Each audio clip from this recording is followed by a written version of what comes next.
हल्द्वानी में गणेश मूर्ति विसर्जन पर नई पहल। पार्षद रवि जोशी बोले, वार्ड में ही करेंगे विस्थापन। गणेश महोत्सव के समापन के अवसर पर इस बार हल्द्वानी में एक अनोखी पहल देखने को मिल रही है। पहाड़ी आर्मी के संस्थापक हरीश रावत ने हाल ही में सिटी मजिस्ट्रेट को ज्ञापन सौंपकर शहर में गणेश मूर्ति विसर्जन न करने की अपील की थी। उनका कहना था कि मूर्तियों के विसर्जन से न केवल नदियों और तालाबों का जल प्रदूषित होता है, बल्कि इससे पर्यावरण को भी गंभीर खतरा पैदा होता है। हरीश रावत ने लोगों से आह्वान किया कि वे पर्यावरण संरक्षण के लिए आगे आए और गणेश मूर्तियों का विसर्जन जल स्रोतों में न करें। पार्षद रवि जोशी ने दी नई दिशा। इसी पहल को आगे बढ़ाते हुए हल्द्वानी के पार्षद रवि जोशी ने कहा कि इस बार उनके वार्ड में गणेश मूर्तियों को नदियों या तालाबों में नहीं विसर्जित किया जाएगा। उन्होंने घोषणा की कि वार्ड के अलग अलग इलाकों में मूर्तियों को लेकर एक सांकेतिक यात्रा निकाली जाएगी और उसके बाद वार्ड में ही निर्धारित स्थल पर मूर्तियों का विस्थापन किया जाएगा। लोगों को दिया पर्यावरण बचाने का संदेश। रवि जोशी का मानना है कि धार्मिक आस्था और पर्यावरण संरक्षण दोनों को साथ लेकर चलना जरूरी है।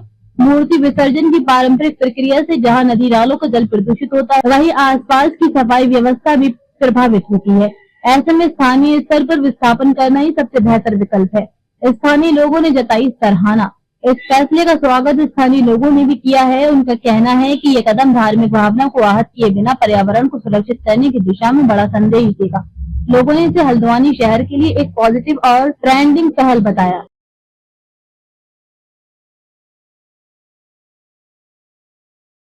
पिछले ये 10वां गणेश महोत्सव है और पिछले 9 साल से हम भी जैसे सब लोग विसर्जित करने जाते थे, हम लोग भी विसर्जित करने जाते थे। लेकिन इस बार जो है गणेश महोत्सव कमेटी बद्रीपुरा के संयोजक आशीष गोयल, भावेश, शुभम, कौशल, गौरव और सुधांशु, जितने भी मेंबर है सारे आदि, नवीन शर्मा, गोविंद शर्मा, सब लोगों ने डिसीजन लिया। और सबसे बड़ी बात, इनके डिसीजन के ऊपर एक डिसीजन और रहता है, जो क्षेत्र की जनता रहती है, यहाँ पे पब्लिक रहती है, जो 600-700 लोग हमेशा गणेश महोत्सव में आते थे, उन लोगों ने डिसीजन लिया है कि हम इसका विसर्जन करने के लिए जाएंगे, लेकिन इसका हम विसर्जन नहीं करेंगे, इनका हम विसर्जन पंडाल में करेंगे और जो फूलों की बारिश से इसका विसर्जन होगा वो विसर्जन होगा। और उसके बाद इस मूर्ति को जैसे हम मंदिरों में देखते हैं कांच के फ्रेम में रखी जाती है, वैसी रखी जाएगी। फिर अगले साल मूर्ति यहीं आ जाएगी। उससे एक चीज़ तो ये होगी, देखिए मूर्ति खंडित होने से बचेगी और जो गणेश महोत्सव लोग कराते हैं उनका खर्चा भी बचेगा उस चीज़ में, और कोई भी दुर्घटना होने से बचेगी। अभी कुछ दिन पूर्व हमारे मित्र हरीश रावत जी ने एक सिटी मजिस्ट्रेट को ज्ञापन दिया था और वो कई दिन से इसकी आवाज़ उठा रहे थे। वो भी देख के हमें पता चला, तो हमने कहा इस चीज़ को क्यों ना हम पहल करी जाए। और हमें बड़ी खुशी है कि कुमाऊं में, हल्द्वानी में नहीं, हम कुमाऊं में भी है, बद्रीपुरा ये पहला ऐसा वार्ड है और यहाँ की बद्रीपुरा गणेश महोत्सव कमेटी ऐसी है जिसने डिसीजन लिया है। माननीय मुख्यमंत्री जी से आह्वान किया था, माननीय मुख्यमंत्री जी को ज्ञापन दिया था कि उत्तराखंड में लगातार मूर्ति विसर्जन की प्रथा चल रही है, जो शास्त्र संबद्ध, ग्रंथ संबद्ध और हमारे धर्म संबद्ध नहीं है। यदि कहीं पर भी कोई ग्रंथों में, किताबों में ये लिखा है, जो लोग ये कार्यक्रम को करते हैं वो लाएं और समाज को जागरूक करें कि ये चीज़ होना चाहिए। यदि ऐसा नहीं है तो समाज को भ्रमित भी ना करेंगे। तो इस उद्देश्य के लिए हमने कहा था कि ये गलत है।